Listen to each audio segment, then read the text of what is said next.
The air was heavy, thick with the kind of silence that only exists in places where grief has settled like an unwelcome guest. People moved around me in slow motion, faces blurred by the constant stream of tears that refused to stop falling from my eyes. My body felt weightless, as if the soul inside me had already abandoned its vessel, leaving me to drift through a nightmare I couldn't wake from. My son, my only son, was gone, and I was standing at his funeral, staring at the coffin that supposedly held his body. The sound of prayers mixed with muffled sobs, but none of it reached me. It was as if I was trapped inside a glass cage, watching the world grieve, yet unable to hear or feel anything but the piercing scream that echoed only within me. My hands trembled as I clutched the folded photograph of him, the smile on his face frozen in time, mocking me with the reminder of what I had lost. His laughter, once the music that filled every corner of our home, was now nothing but a memory carved into my chest like a blade that would never stop cutting. I remembered the warmth of his small hands when he used to cling to me, how he would run into my arms after school, how he whispered promises of never leaving me. I thought about the way he looked at me, eyes filled with trust and innocence, and I felt the ground slip beneath my feet because how could I live in a world where those eyes would never open again? People approached me with words of comfort, their voices empty, their touches meaningless, because they couldn't understand the hole that had been torn through my existence. They didn't know what it was like to carry a child. The air was heavy, thick with the kind of silence that only exists in places where grief has settled like an unwelcome guest. People moved around me in slow motion, faces blurred by the constant stream of tears that refused to stop falling from my eyes. My body felt weightless, as if the soul inside me had already abandoned its vessel, leaving me to drift through a nightmare I couldn't wake from. My son, my only son, was gone, and I was standing at his funeral, staring at the coffin that supposedly held his body. The sound of prayers mixed with muffled sobs, but none of it reached me. It was as if I was trapped inside a glass cage, watching the world grieve, yet unable to hear or feel anything but the piercing scream that echoed only within me. My hands trembled as I clutched the folded photograph of him, the smile on his face frozen in time, mocking me with the reminder of what I had lost. His laughter, once the music that filled every corner of our home, was now nothing but a memory carved into my chest like a blade that would never stop cutting. I remembered the warmth of his small hands when he used to cling to me, how he would run into my arms after school, how he whispered swirling inside my head like fragments of a life that was too perfect to end so suddenly. As the priest's voice droned on, speaking of peace, of eternal rest, of acceptance, I felt anger rise inside me. Acceptance. How could a mother accept burying her child? How could peace exist when my world had been shattered beyond repair? The words sounded empty, cruel even, as if asking me to give up the only thing that had ever truly mattered. I clenched my fists until my nails dug into my palms, the pain reminding me I was still alive, though I wished I wasn't. My tears fell onto the black fabric of my dress, spreading into dark stains that no one noticed, because everyone else was too consumed in their own grief. But mine was different. Mine was the grief of a mother whose heart had been ripped from her chest, leaving nothing but a hollow shell behind. I looked at the coffin again. The sounds of the funeral blurred into nothingness around me. People continued their rituals, whispered condolences, and offered empty comfort, but I was no longer part of that world. I was frozen, consumed by the glow of my phone screen and the words that had shattered everything I thought I knew. My mind raced, fighting between hope and horror. If my son was alive, then where was he? Who had taken him? Who had forced me to bury an empty coffin or perhaps the wrong body altogether? Every tear I had shed, every scream that had broken my voice, every night I had spent begging the heavens for mercy, it all suddenly felt like a manipulation, a performance orchestrated by unseen hands. And the realization twisted the grief in my chest into something sharper, something darker. I looked around at the faces gathered, wondering who among them knew the truth. Was it one of the relatives murmuring prayers with bowed heads? Was it one of the so-called friends offering pity through rehearsed words? Or was it someone closer, someone I trusted, someone who had stood beside me and assured me that my son was gone forever? The walls seemed to close in as suspicion crawled into every corner of my mind. The very people surrounding me suddenly felt like strangers, their tears insincere, their compassion nothing but a mask to cover guilt. I clutched the phone tighter, pressing it against my chest as if by holding it close I could somehow protect my son through the fragile connection his message had offered. 1,000 questions tore through me at once. How had he managed to send it? Was he being held captive somewhere, desperate for me to believe he was still fighting? What did he mean by "don't trust them"? Who were they? My heart pounded louder than the priest's voice, louder than the sobs filling the air, louder than the whispers of grief around me. The coffin in front of me suddenly looked less like a symbol of loss and more like a cruel stage prop, a lie meant to trap me in endless. I gripped the phone so hard my knuckles turned white, my breath uneven as I pretended to wipe away tears, concealing the storm inside me. On the outside, I was still the grieving mother everyone expected to see, broken, hollow, drowning in despair. But inside, something had shifted.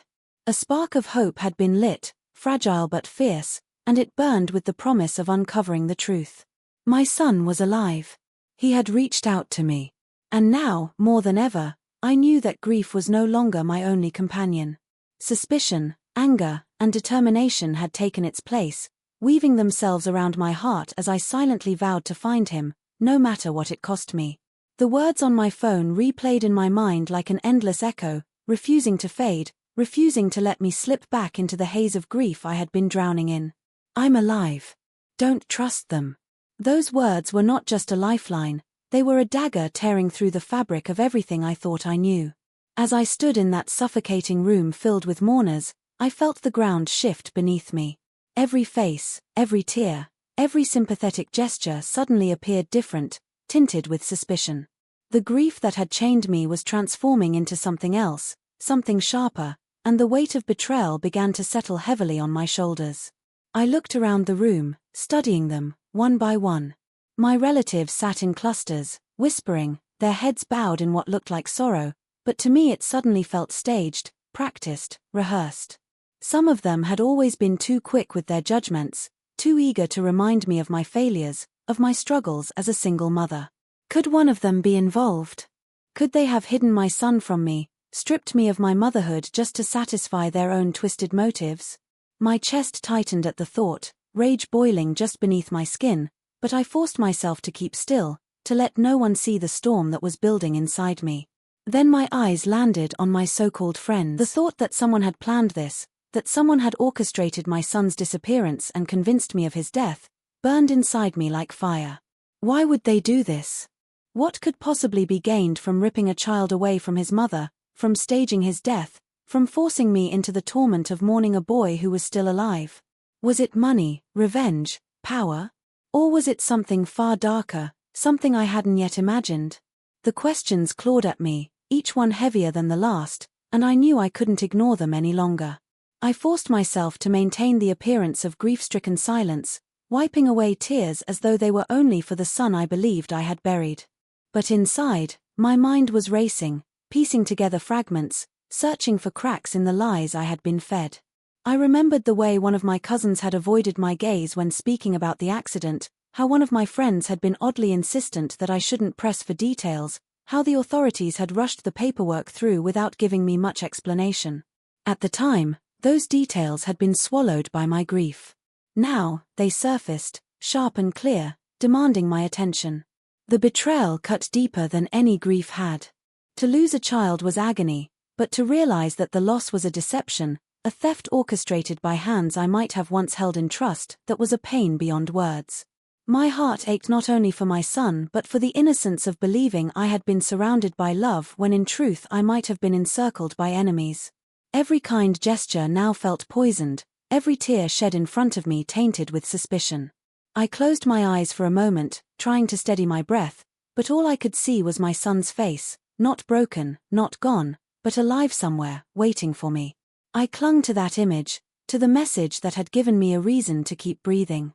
I had been drowning in sorrow, ready to give up, ready to let the darkness consume me. Whispers began to reach me, fragments of conversations not meant for my ears.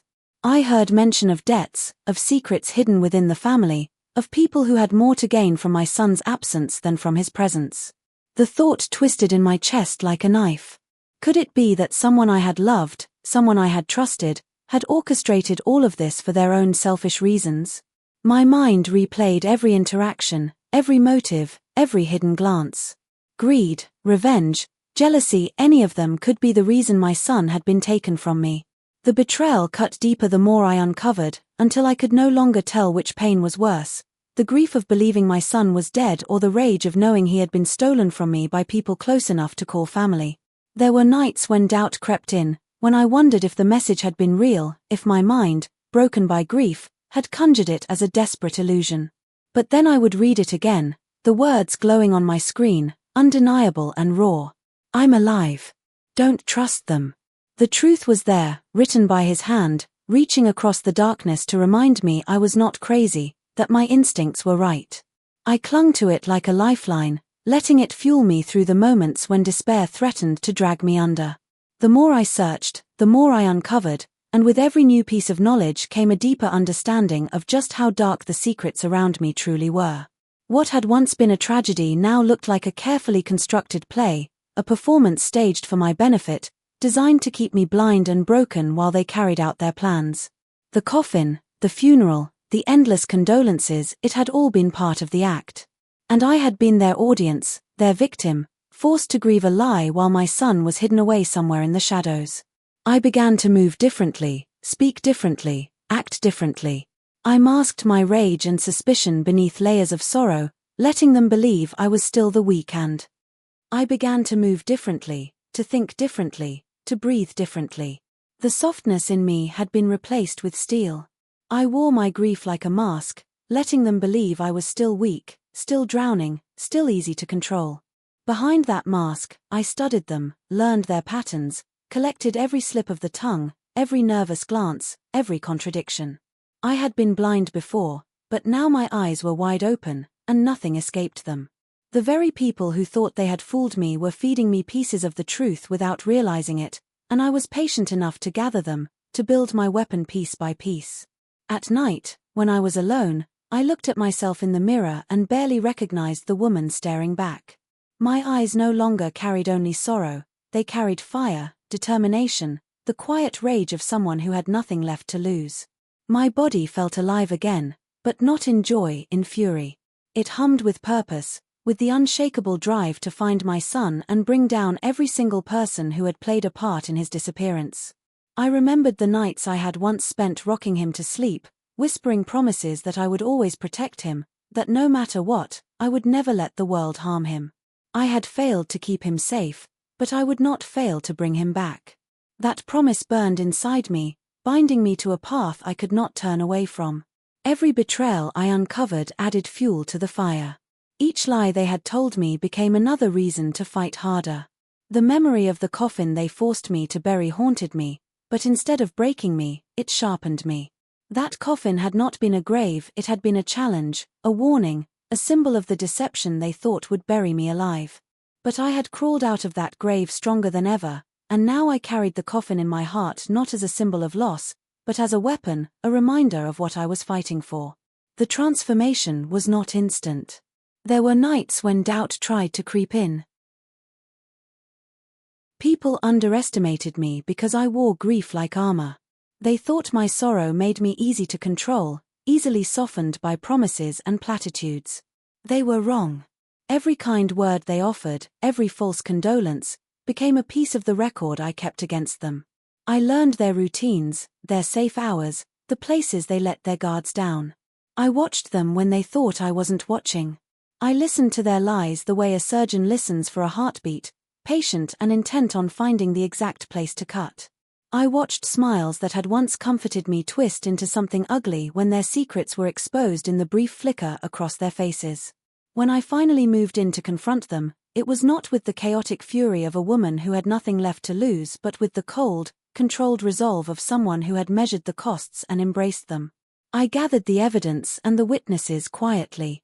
I did not seek the law first. The law could be slow, it could be corrupted, it could be bought. I wanted first to see the truth reflected in their own eyes, to watch the masks fall and the courtiers of deceit scramble to explain the unexplainable. My presence at their tables, my calm questions, the small, deliberate reveals, these were the theater I staged for them, and the reactions were my proof. Their defenses splintered like glass when faced with certainty. Denials cracked, excuses dissolved, and the carefully woven fabric of their lies unraveled into threads that exposed motives I had only suspected and acts I had hoped were not possible. Some cowered, pleading for mercy as if tears could stitch back the trust they had torn apart. Others grew violent, truth like acid burning what was left of their composure. But the one thing I had learned in the months since the funeral was that violence could be met with nothing but resolve, fear could be met with facts, and the worst of them could be watched until they revealed the last hidden passage of their sea.